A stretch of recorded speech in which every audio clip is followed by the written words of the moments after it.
स्थिति प्रज्ञा लेंका मु युक्त 2 सीएचएससी एग्जाम रे शतकड़ा 88.5% मार्क रखी उत्तीर्ण होती मुझे बहुत खुशी अच्छी मोर प्रथम तो मोर सफलतार श्रेय भगवान को देवाक चाहिए यापर मो मो जीवंत भगवान मोर पितामाता को देवाक चाहिए मोर समस्त परिवार लोक देवाक चाहिए मोर भाई भाई मानक देवाक चाहिए यापर आम कोचिंग आर्ट्स एकाडेमी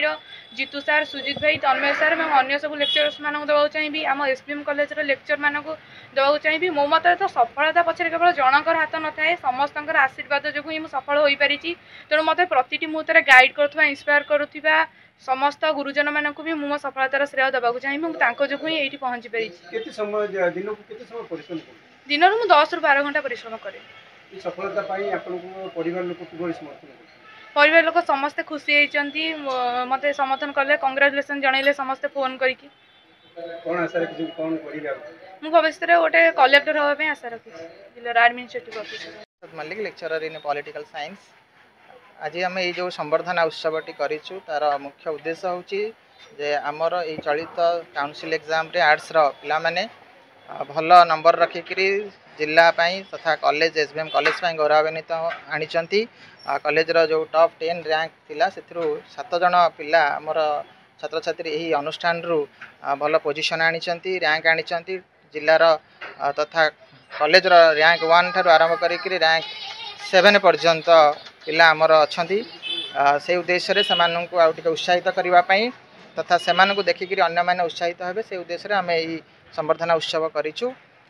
मु गोटे कथा कही रखा चाहे जे कला विभाग में पिला माने 500 ऊपर को मार्क आजिका डेट रखिपार्टी सेटा निश्चित भाव में उदाहरण भाव आम नवा जे पिला मानकर कठिन परिश्रम शिक्षक शिक्षयित्री मानकर गाइडेंस बापा माँ समर्थन ये सब समस्त अवदान फल से आज कृतकार्य होती आगामी भविष्य एमती जारी रही सफलतार पहाच आग को चढ़े एवं राज्यपाई जिलापाई देशपाई ना रखिए यह ही आमर शिक्षक हिसाब से प्रति प्रार्थना एवं आशीर्वाद हाँ हाँ मु प्राय पाखे पाखे ही थाए सी कोचिंग समय को बाद देले जी समय घर को जाए मु तार पाखे पाखे रही थाए सी केतबेले पढ़िला कौन कला पूरा सब मु तार ऑब्जर्व करे आ मु ता सहित ता माँ भाया नुहे मु ता सांग भाया मिसे जो कि सी मो सहित फ्रीली सब कथा शेयर करें एमती पाठ खाली नुहे अलग समस्त विषय में मुझे सहित पुंखानुपुंख आलोचना करे जमती सी मत सांग भावी सब मो सहित शेयर करूँ ता सहित तार ये सफलता